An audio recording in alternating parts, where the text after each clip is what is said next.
but a real job doesn't suck the soul out of you. Day in the life of a content creator. I wake up at about 12:30. I shit. I doom scroll on TikTok for about an hour. I get out of bed. I then hop on my computer and watch YouTube for a few hours. Maybe play some video games sometimes. But now we need to read out $500 super chats. Some people say they want to marry me. Others, yeah, they want to game with me. I set my alarm for 2:30 in the afternoon and go to sleep. This is gonna sound completely ironic coming from the funny cartoon over the internet box, but that's exactly how this sounds. Because it's a job that involves being self-employed, unlike those broke Starbucks baristas, the benefits are pretty obvious. You get to work from home, choose your own hours. You sit down, watch YouTube, and play video games for a living, and then make millions doing it. If it works. Listen, when that's your job description, it's hard for people to imagine how that's somehow difficult. So whenever we rehash this conversation for like the millionth time, the first thing we ask is, y'all are getting paid? Then ask, where is this disconnect even coming from? And the most obvious answer being the age of the streamer. If you ask someone to picture your average streamer right now, it's either some random dude in his 30s or some broccoli-haired zoomer fresh out of high school. Yeah guys, we're taking job difficulty advice from someone who hates answering a phone call or some fossil who still thinks the best way to get a job is to slap a resume on the table with a firm handshake. This isn't 1803 anymore. But for some reason, whenever this comes up, we blow past that everything here is completely self-imposed. Oh my goodness guys, I have to manage over 1,000 people in chat harassing me at the same time. Bro, just turn around.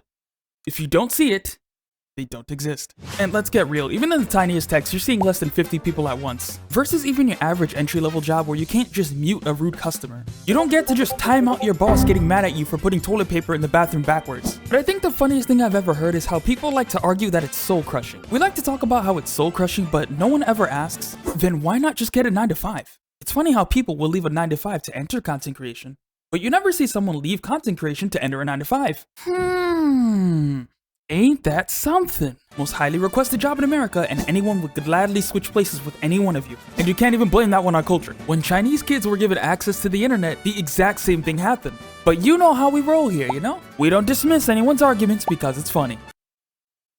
Okay, when it's comedic, I will. Any job will have its problems if you look hard enough, so we're at least gonna throw a bone and try to figure out the struggles of being a creative. And who better than this guy, who actively juggles both? Whenever we bring up this conversation, we immediately point at Hassan, XQC, maybe even Pokimane eating cereal or something. But as funny as that is to make fun of, are we really about to pretend that's even 90% of all creators? We like to paint everyone with one giant stroke because all you can ever see are the most successful ones. We proved not even a year ago that only 1 in 1,500 people even make minimum wage doing this. Like, just the idea of sleeping and making money is still a foreign concept to any normal person, in or out of the industry. Tyler One or Pokimane can literally film themselves right now taking a crap on a plate, and not only will they make money from it, chat would donate for them to do it again. Once you get to the point of shitting out views, you can produce whatever the heck you want. Which is why it always devolves into reactions and drama farming, because you can fall back on 3 to 4 videos a day. Versus the little guy who has to try like 8 times as hard for anyone to even acknowledge their existence. Oh, and sometimes a computer-generated algorithm can just decide to strike you for no reason.